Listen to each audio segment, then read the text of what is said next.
thank you, Director Wray, for being here. And I want to add my voice to the chorus of folks who are just devastated by the illness and passing of Sheila Jackson Lee. What a champion. What a role model. I always called her the hardest working member of Congress. She was everywhere on every issue. She'll be greatly missed. Director Wray, I thank you for what you said earlier, which is leaning in. This is such an extraordinary set of events. The attempted assassination of Donald Trump, the stealing of the life of a father, a firefighter, somebody who protected lives, Corey Comparator, serious injuries to 2 others. So I thank you because you are trying to give us what you can without jeopardizing the investigation, and I think that's very helpful.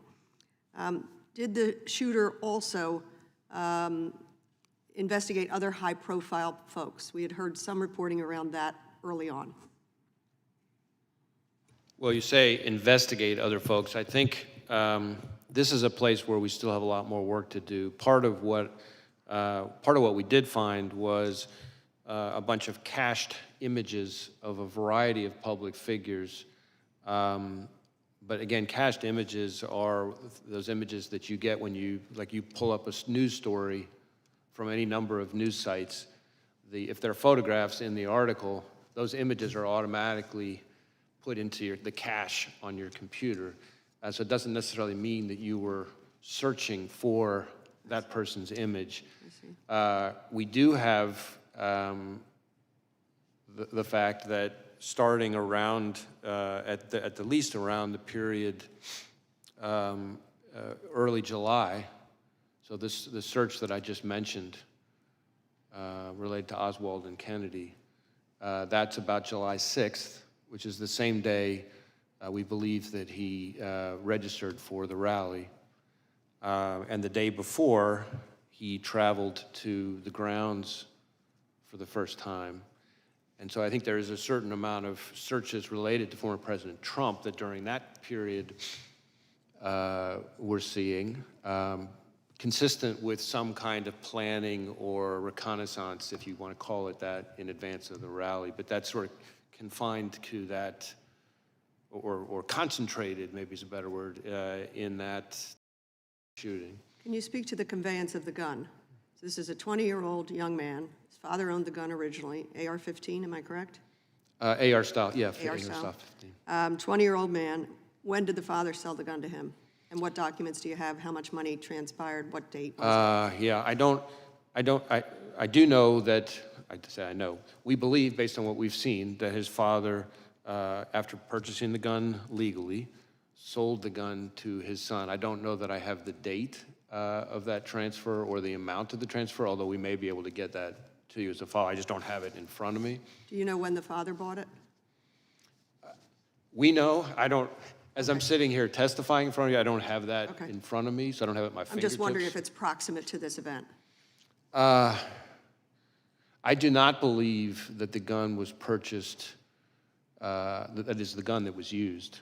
I do not believe it was purchased particularly close in time to the shooting, but how far in advance? It may have been a year before, give or take, but again, we'll go back and double check that on you. I do know that on the day of the shooting, at about 1:30 p.m., he bought 50 rounds of ammunition.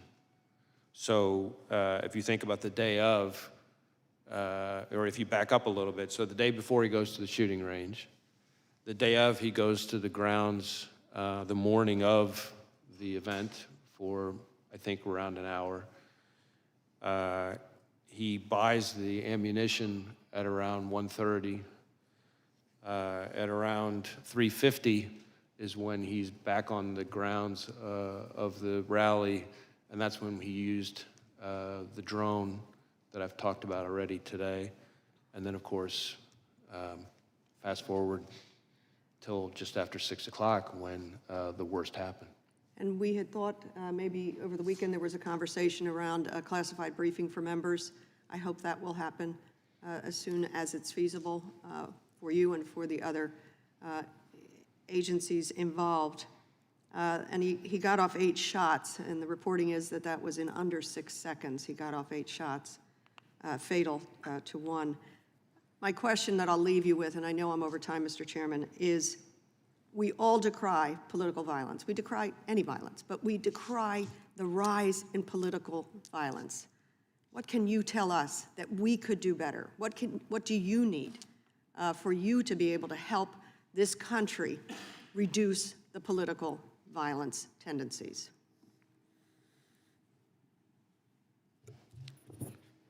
I think this is a moment where in the most stark way possible, all of us as Americans can see how out of control political violence is in this country. And it's an opportunity for everybody to come together and to try to show that this is not the kind of thing we're going to tolerate in this country.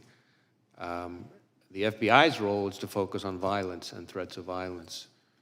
But there is a role for others in the public square to address how people communicate in this country. And every day in our jobs, we see in social media in terms of threats that we get, thousands and thousands and thousands and thousands and thousands of tips reported to us, and the language that's out there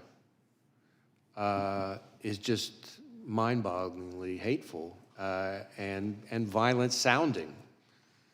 People sometimes, as figures of speech, use expressions that are very violent expressions, and so that is a part of it. We can all do better in kind of being a little more thoughtful and measured in our language. But again, the FBI's, we got to stay in our lane. Our lane is the violence and the threats of violence. There's a role for everybody as Americans to try to see if we can take the temperature down. Great, thank you. And thank you for the extra time.